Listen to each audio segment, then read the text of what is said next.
တီချေ ဟောအောင်ပါလားပြောလေဘာမေးစရာရှိလို့လဲ ကျွန်တော်တီချေကိုပြောရစီလို့ပါတီချေ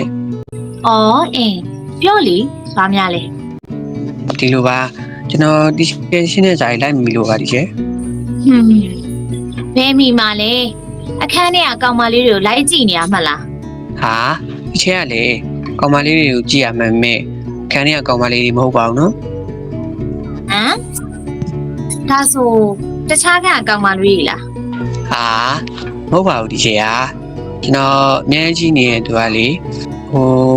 ဟာ ဟဲ့အောင်တဟိုနဲ့ဘာဖြစ်နေရလဲပြောစရာရှိရမပြောဘူးဒီချေမအောင်နော်ဒီကန်းဝင်အောင်မမြန်ပြော ဟောပြောမှာပါတီချေကျွန်တော်အများကြီးကြည့်ပြီးစိတ်ဝင်စားနေရတဲ့သူကဒီတီချေပါ ဘာတော်လိုက်စမ်းအောင်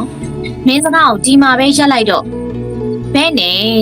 ဆရာမကိုចောင်းသားအချစ်เสียလားမင်းတော့မင်း သိမစိုးပါရနော်တီချေကျွန်တော်ကတီချေကိုတကယ်ချစ်တာပါဒီမှာနော်တီချေ ဩမင်းကအဲ့လိုလားကောင်းပြီလေအောင် ပြားတီချေ မင်းအခုလာမဲ့စာမွေးပွဲမှာအော်အေရရင်ဒီချေမင်းကိုစဉ်းစားပေးမယ်ဘယ်လိုလဲလက်ခံနိုင်လား ဟုတ်ပြီတီချေကကျွန်တော်စာမလုပ်တာမယ်မယ်အခုလာမယ့်စာမွေးမှာကျွန်တော်အော်ရရမယ်လို့ခရီးပေး ဒါပေမဲ့နော်အောင်မင်းကိုယ်တိုင်စူးစမ်းလို့ရမယ်အေးပဲဖြစ်ရမယ်နော် ချစ်ချပါတီချေဒီစာမွေးကကျွန်တော်ရဲ့အချစ်စာမွေးပဲကျွန်တော်ကြိုးစားမှာပါ ကောင်းပါပြီအခုလောလောဆယ်တော့ဒီချေဘီကဝင်ရတော့မယ်နော်မင်းလည်းအခန်းပြန်တော့ ဟုတ်ကဲ့တီချေ